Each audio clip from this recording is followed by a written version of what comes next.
और रास्ता पहचानना भी बहुत ही मुश्किल है। अभी घुसना है हमें इन जंगलों के बीच। तो नए दिन के साथ एक और नई ब्लॉग के साथ। तो आज का ट्रैक है पता कहाँ का? आज हम जा रहे हैं ताली, जो कि गडगू गांव से लगभग 7 से 10 किलोमीटर के बीच। अभी मैं अपने गांव से ऊपर निकल चुका हूं और सूर्यास्त भी होने को है और यहाँ से ताली तक का रास्ता है मात्र 3 से 4 घंटे के बीच।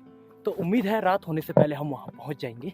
बहुत दिनों बाद ताली जा रहा हूँ, तो ताली के बारे में मैं आपको बता दूँ कि ये रास्ता जो ताली की तरफ जाता है, सुंदर जंगलों के बीच से होते हुए ये पहुँचता है एक मखमली बुग्याल में, जो ताली नाम से प्रसिद्ध है। और वहीं से जाता है हमारा प्रसिद्ध रूट बिसुड़ी ताल की तरफ। तो बिसुड़ी ताल के ब्लॉग मैंने बना रखे हैं, आप देख सकते हो।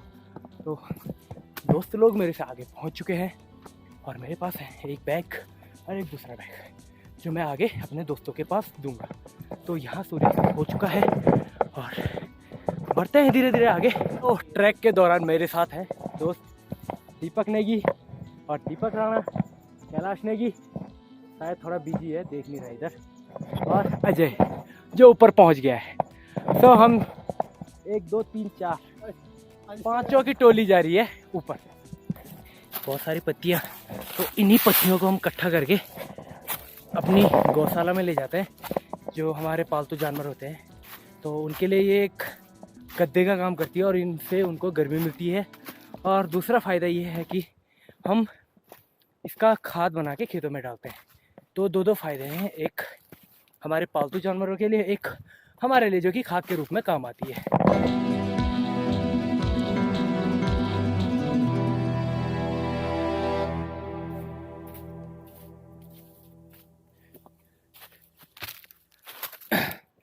भाई साहब पूरा पेड़ जला हुआ है और पता है किस लिए जला हुआ है? हम इतनी हाइट पे है कि बरसात के मौसम में यहाँ बिजली गिरती है।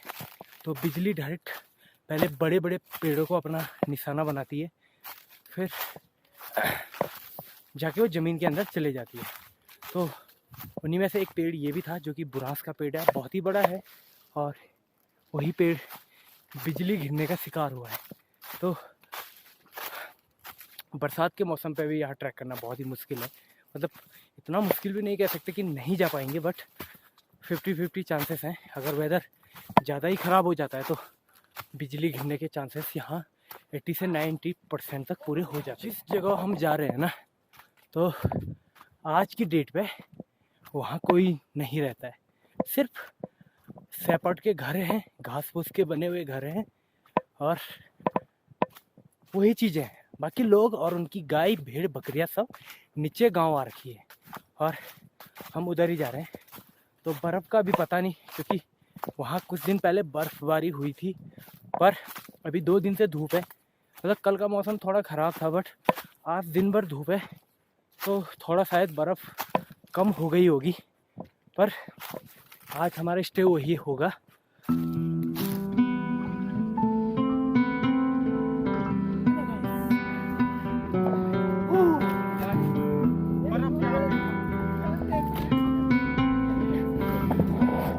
तो फाइनली एक डैन फॉरेस्ट के बाद पहुंच चुके हैं हम एक खुली जगह, पटपड़े नाम से फेमस एक प्रसिद्ध बुग्याल, छोटा सा बुग्याल। और मेरे ठीक पीछे आपको दिखाई दे रहा होगा, तो ये सैपट के घर हैं। और इस टाइम पे बर्फ़बारी के दौर पे यहाँ कोई नहीं रहता है। कुछ इस तरह का नज़ारा है यहाँ का। तो ऊपर की बर्फ़ अभी थोड़ा बची हुई है और नीचे की बर्फ़ गल चुकी है।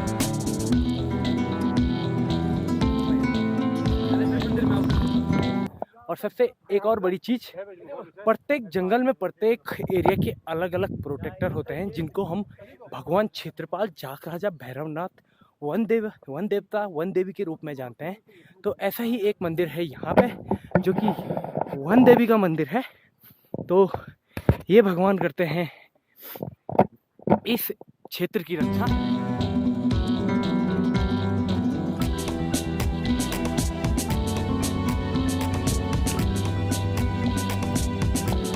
सामने वाला टॉप है बिल्कुल जो कि हमारे ठीक सामने है, वो है बिसुड़ी टॉप। और उसी के चोटी पे है एक फेमस लेक, बिसुड़ी ताल से प्रसिद्ध। तो बहुत ही उसका पानी बहुत ही लाभकारी है स्वास्थ्य के लिए। तो उस पानी की बात बता दूं कि कभी एलर्जी, बॉडी इन्फेक्शन, फोड़े फुंसी कुछ भी हो जाते हैं, तो अगर एक बार आप उस पानी से नहा लो तो वो बिल्कुल सही हो जाता है। तो धूप जा चुकी है और ये मेरे सामने जितने भी आपको ये पूरा जंगल दिख रहा है, तो ये है ओक ट्री, जिसको हम गढ़वाली में बांज के पेड़ बोलते हैं। तो ऑलमोस्ट 90% यहाँ पे सब बांज के पेड़ है। और आपको पता ही होगा कि जहाँ बांज के ज़्यादा पेड़ होते हैं वहाँ पानी की बहुत मतलब ज़्यादा मात्रा में पानी मिल जाता है, तो वहाँ पानी की कमी नहीं होती है। ये हमारा एक ड्रीम ट्रैक था। हम काफी पहले से सोच रहे थे कि ये विंटर सीजन है तो हमको जरूर इन हसीन वादियों का लुत्फ उठाना चाहिए। और फाइनली आज वो दिन है कि हम बस एक आदमी छूट गया, उसको ढूंढने में टाइम लग रहा है और दोस्त कब आएगा पता नहीं। तो हमारा एक दोस्त आने वाला था हमारे साथ और वो किसी कारणवश दोबारा घर चले गया और उसने कहा था कि मैं आऊंगा अभी पीछे से, तो अभी नहीं आया है। और उसके लिए एक संदेश यहाँ पे, मिस यू बेटा, मिस यू। तो वो टाइम पे रात होने से पहले अगर यहाँ पे आ जाता है तो उसको ये दिख जाएगा, क्योंकि यहाँ नेटवर्क नहीं है। तो हमें कुछ पता नहीं है, बस हमने संदेश ये छोड़ा है अंकित, और वो यहीं से आएगा और उसको पता चल जाएगा। चलो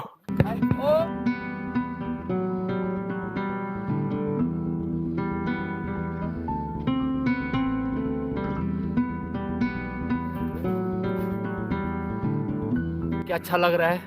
और अभी हमारे जो नेट में हम जहाँ पर रहने जा रहे हैं वहाँ से अभी तक आधा किलोमीटर और दूर है और मैं बहुत थक चुका हूँ पहली बार। अब हम चलते हैं यहाँ से आगे, और आगे चलने के बाद देखते हैं क्या होता है। शाम का वीडियो आपको मिल ही जाएगा, पता चल जाएगा। वीडियो को पूरा देखना, आपको तभी पता चलेगा कि हम लोगों ने क्या एंजॉय किया है। हालांकि ठंड उतनी ज़्यादा नहीं है अभी, जबकि धूप जाने के बाद विंटर टाइम पे 8000 फीट पर अगर आप चलोगे ना तो बहुत ही ठंड होती है इधर।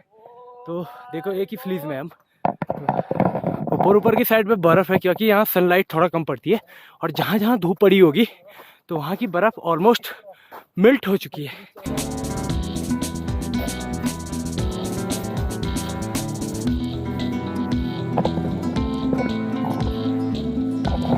एक तो वीडियो रिकॉर्ड करने के चक्कर में खुद के शॉट मिस हो जाते हैं। मतलब अभी ये चल रहे थे तो मुझे रहना चाहिए था यहाँ पे, बट मैं हूँ कैमरामैन, तो मुझे आपके लिए वीडियो भी बनानी है। तो मैं हूँ, मेरे दोस्त है, एक ही बात है।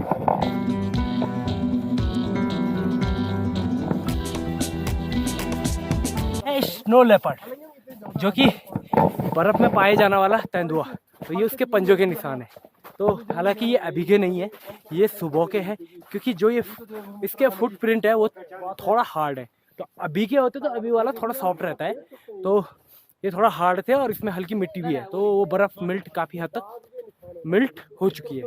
तो हर जगह ये देख सकते हो आप। तो यहाँ से ये तो वाइल्ड एरिया है और जंगली जानवरों के घर में हम घुस रखे हैं। तो बाघ, हिरन, फॉक्स, जंगली सुअर, भालू, इनके पंजों के निशान मिलना इस एरिया पर कॉमन बात है। तो ये एरिया है केदारनाथ वाइल्ड लाइफ सेंचुरी, जिसमें विभिन्न प्रकार के जानवर पाए जाते हैं। तो खतरे वाली बात नहीं है, हम झुंड में हैं और कोई भी जंगली जानवर कभी भी, जब तक उसमें खुद पर खतरा ना आ जाए, तब तक वो अटैक नहीं करता है। तो हम पहाड़ के रहने वाले हैं, हमें काफ़ी एक्सपीरियंस है इन ऐसी चीज़ों से कैसे बचा जाए। तो वो पंजे के निशान यहाँ से ऊपर जा रखे हैं। तो बाघ, लेपर्ड, स्नो लेपर्ड कहीं भी जा सकता है। तो बट उसका रास्ता अलग और हमारा अलग है।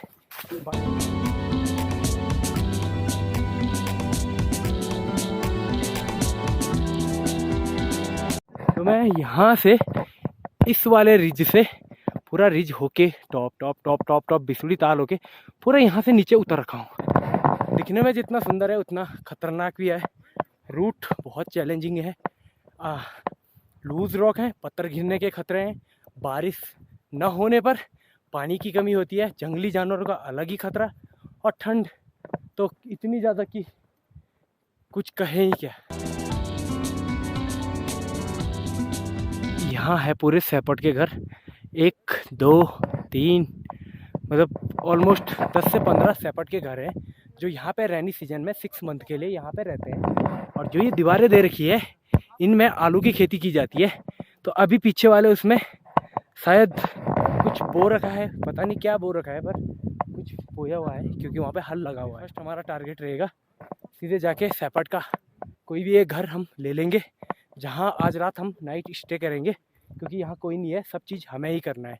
तो रात भी होने को है, जैसे ये धूप ऊपर टॉप पे चले जाएगी तो यहाँ रात हो जाएगी, फिर हमारा असली काम शुरू हो जाएगा, जैसे कि खाना बनाना, बहुत सारी चीज़ें, जंगल से लकड़ियाँ लाना, पानी ढूंढना, बहुत सारी चीज़ें। हम आए थे घर से टोटल 6 लोग और एक जिसकी बात हम कर रहे थे कि वो मिसिंग है, अभी वो नहीं आने वाला है, उसका कुछ काम पड़ गया था, वो वापस आ गया है, थोड़ा लेट पहुंचा बट टाइम से पहुंच गया। Welcome back. हाँ, तो ताली के इस मखमली बुग्याल में आपको दिखाते हैं एक और चीज। तो ये है वोडू, जिसको हम बोलते हैं कि सिंबल होता है ना कि हर चीज का एक प्रतीक होता है, एरिया जो डिस्ट्रीब्यूट करता है कि कौन एरिया कौन सी जगह का है। तो सबसे पहली बात मैं ये आपको बता दूं कि ये एरिया यहाँ से जो ये सिंबल है जिसको हम वोडू बोलते हैं, इससे इस साइड आता है भगवान तुंगनाथ का एरिया और यहाँ से एक साइड आता है भगवान मदमहेश्वर का एरिया। तो तुंगनाथ और मदमहेश्वर का जो एरिया, जो सीमा है कि किसका एरिया कहाँ से शुरू होता है, तो वो डिसाइड करता है ये सिंबल और ये पत्थर का वोडू। तो इसी से पता चलेगा यहाँ है मदमहेश्वर, क्योंकि इस पहाड़ी के ठीक पीछे बाबा मदमहेश्वर का मंदिर है और यहाँ से तुंगनाथ बाबा, तो इससे ठीक पीछे है भगवान तुंगनाथ का मंदिर। तो यही वो निशानी है जहाँ से पता चलता है कि कहाँ तुंगनाथ बाबा का एरिया है और कहाँ मदमहेश्वर बाबा का एरिया। शायद आज यहीं रहना पड़ेगा हमें, क्योंकि सामने वाला जो घर था उसके बहुत ही बुरे हाल है, अंदर मतलब कुछ भी नहीं है। तो ऑप्शन यही है। तो यहाँ के मालिक को बिना पूछे हम इसको खोल रहे हैं, बट वो अपने गांव के हैं और अपने खास है तो उसकी कोई चिंता नहीं है। तो देखते हैं, अंदर बनाने की प्लानिंग करते हैं खाना, और नाइट होल्ड आज रात यही होगा। और इस चीज़ का ध्यान रखेंगे कि जैसे हमें ये घर मिला था हम उसको उसी हाल में छोड़ के जाएंगे, इतना अच्छा जैसे कि अच्छे से प्रिपेयर कर रखा था। तो अंदर तो सबसे बेस्ट आखिर और दीपक की बारी है पानी लाने की, और अंकित और अजय की बारी है कपड़े और बर्तन पूरे लगे वो धोने का, कि मतलब उनको इकट्ठे करने। और कैलाश और दूसरा दीपक दूसरा दीपक, तो उसकी बारी है लकड़ी इकट्ठे करने की।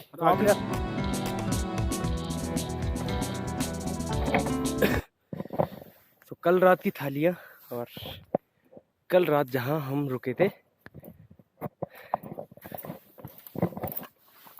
बाप रे अंधेरा तो फुल है इधर पर, अभी धूप की लाइट सीधे डायरेक्ट अंदर जा रही है।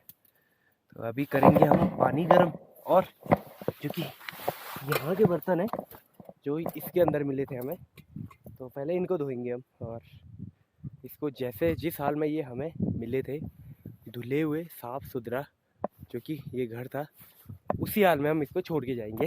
ब्रेकफास्ट बनेगा यहीं पे, क्योंकि अंदर हो रहा है मैं धुआं, तो मौसम अच्छा है, तो ऐसे वेदर में बाहर पे खाना बनाने का अलग ही मजा है।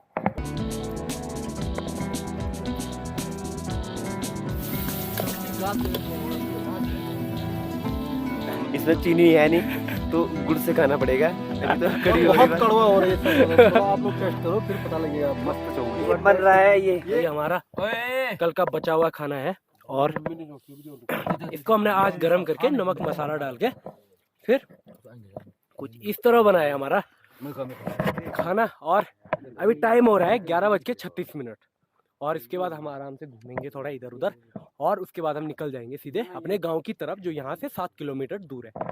इसको लगाने का एक रीज़न है कि जंगली जानवर जो कि सुअर हो गया, लंगूर हो गई और लोमड़ी हो गई, बहुत सारी जानवर आते हैं, तो अंदर जाके फिर थोड़ा उत्पात मचा देते हैं। तो हमने थोड़ा प्रॉपर तरीके से इसको बंद कर दिया है, और जो कि आगे से ऐसे बहुत सारी लकड़ियाँ लगा रखी है ना, तो ये इसलिए है कि ताकि कोई ज़्यादा फोर्स ना करे, पीछे पत्थरों से पूरा दबा के लॉक परमानेंट हमने फिलहाल के लिए कर दिया है। खाना इतना खा लिया कि बहुत सुस्ती पड़ी है जाने से पहले। सब सुस्ती के बाद से पहले खाना है। ये सुस्ती पूरी पड़ चुकी है, और हवा के खाते हो तो एकदम से चला नहीं जाता है, उससे पहले एक सुस्ती लेना बहुत जरूरी है। तो बस थोड़ा बैठते हैं, मौसम भी काफ़ी अच्छा है, तो लग नहीं रहा है कि शाम से पहले 6 बजे के से पहले बारिश होगी, तो थोड़ा बैठ जाते हैं और थोड़ा मस्त बैठ के चिल और एंजॉय करते हैं।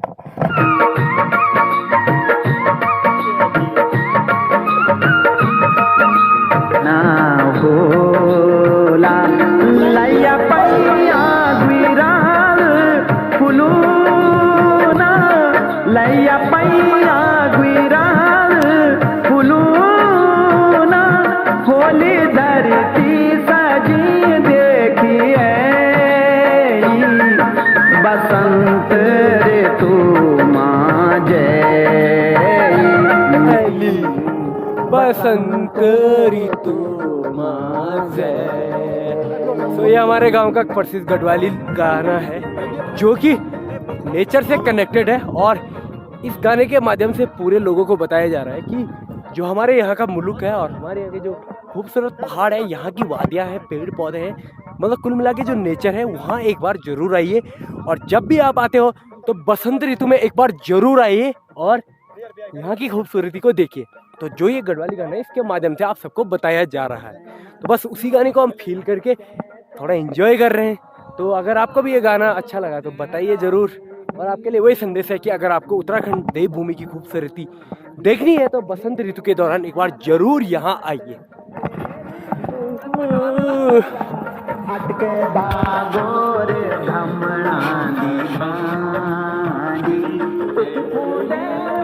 मेरू मेरू भी बच्चे पन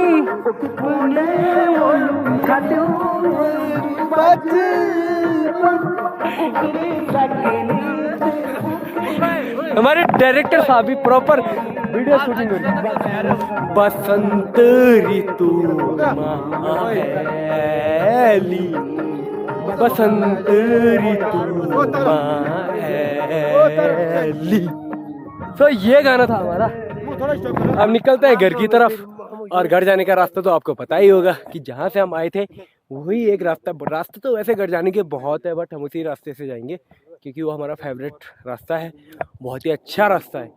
जंगल, एल्पाइन मैडो, उसके बीच आपको सुंदर पक्षियाँ, बहुत सारे जानवर देखने को मिल सकते हैं। बट अगर हम बिना शोर शराबा किए हुए घर की तरफ निकले तो, बट ऐसा बहुत मुश्किल है कि जहाँ पे 5 दोस्त इकट्ठे हो जाते हैं तो थोड़ा बहुत बातें, बहुत सारी चीज़ें होती है, तो वाइल्ड एनिमल अपने आप ऑलरेडी इधर से हमसे थोड़ा दूर भाग जाएंगे। तो ऑलमोस्ट 1 बजने को है और हम घर की तरफ निकल रहे हैं, तो बढ़ते हैं घर की तरफ।